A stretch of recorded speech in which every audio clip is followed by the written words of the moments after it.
That's awesome. What else is new? Dr. Wolfskill, thank you for such a thought-provoking lecture.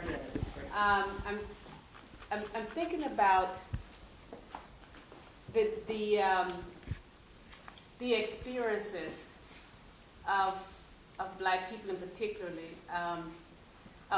with being dehumanized and being constructed as part of a system that creates dehumanization, right?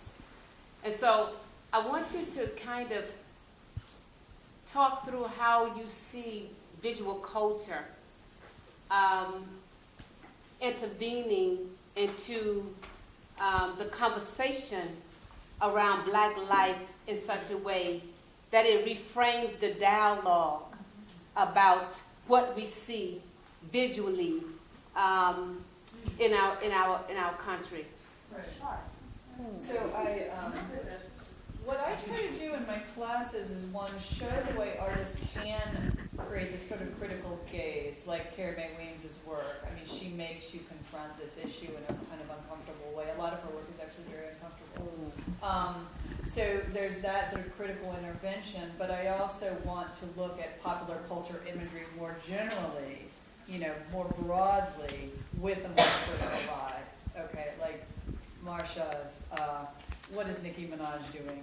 You know, how do we critique what she's doing? How do we find elements of empowerment? You know, that kind of question too. And I mean, it's ongoing. It never stops, right? I mean, there always are artists creating wonderful things, and there's always an important conversation to have about how representation is functioning. And a lot of what I tell my students too is like the blatant mammy caricatures from long ago would just merge into other forms, you know? The same sort of stereotypes just take on different forms. No, this was so great. You guys really, really enjoyed the presentation.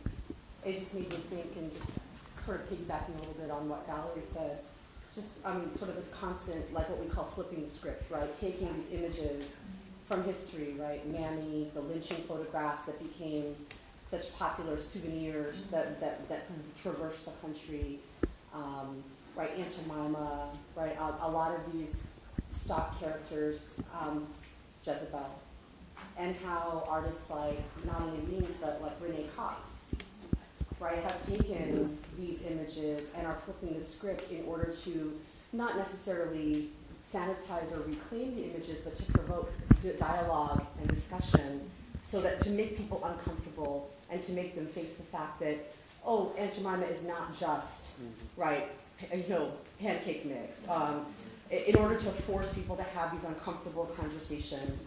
And I was thinking in particular about, right, Renee Cox in particular, like how she takes, right, the self-portraits of herself, right, with the Hottentot Venus, right, apparatus attached to her body, and how she also has, she's redone sort of like Uncle Ben's Converted Rice and Mrs. Butterworth's, and right, with Black Power and Black Panther symbols, and right, really uncomfortable.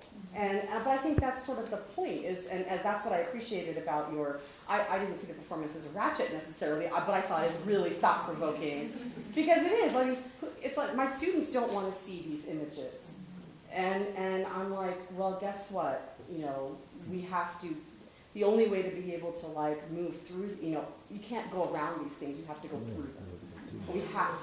We have to go through them to get to the other side, whatever that other side is. And that requires dialogue. And that's what I really appreciated about your presentation, is it takes you there. So thank you. Not really a question so much as just sort of. I understand it myself too. I mean, I appreciate, I do kind of appreciate your work, because it's kind of confronting. I mean, it makes you think that, wow, this was actually something that was going on. So it's like, you know, someone being, like you said about, like you went to school and this is the way things go, this is the way things work, it's nigga bites or whatever. There's something that, you know, that somebody embedded into their child. Like I was told, someone was thinking that Black people had tails, you know, and like I think somebody was telling me that somebody that grew up in a neck of the woods where there was no Black people at all.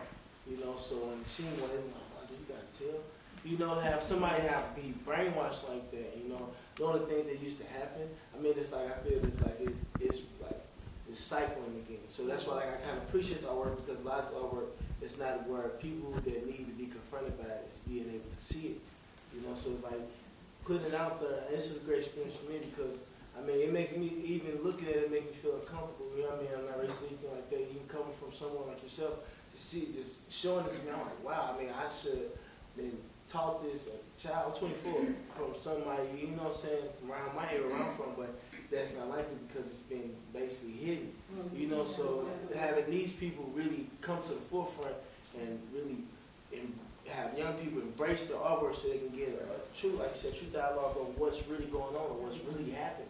You know, because there's a lot of things that's hidden that we don't really want to confront because of the fear of, you know, saying about oppressing or being oppressed for so long. For the most part. So I appreciate the work. I like what you're doing. I was uncomfortable, so you kind of got my attention.